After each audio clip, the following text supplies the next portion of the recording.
Un tirage au sort pour désigner le dernier pays qualifié pour les quarts de finale. Et à ce jeu cruel, c'est la Guinée qui l'a emporté. Nous sommes obligés de procéder au tirage au sort pour pouvoir départager deux équipes qui sont sorties à égalité parfaite. Les Guinéens affronteront les Ghanéens qui se sont hissés in extremis à la tête du groupe C, considéré comme le plus relevé aux dépens de l'Afrique du Sud. Je suis très content car on était dans un soi-disant groupe de la mort et nous sommes premiers du groupe, ce qui veut dire que nous sommes toujours vivants. Autre rescapé du soi-disant groupe de la mort, l'Algérie qui affrontera la Côte d'Ivoire. Ce sera le choc des quarts de finale.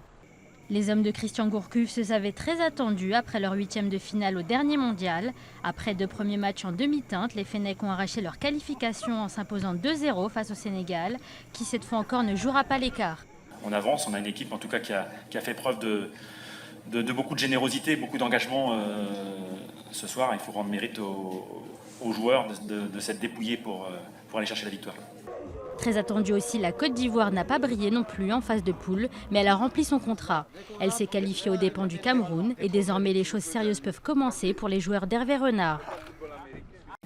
Une équipe du calibre de la Côte d'Ivoire, la compétition elle démarre en quart de finale.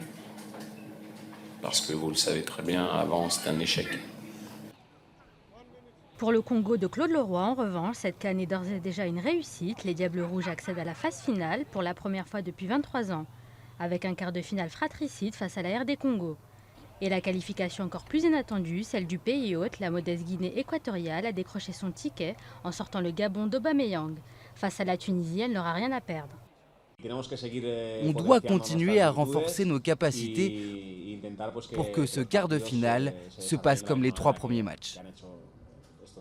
Les Aigles de Carthage, malgré un parcours mitigé dans cette CAN, ont fini en tête du groupe B. Ils espèrent enfin accéder à une demi-finale qui leur échappe depuis 2004, année de leur unique trophée.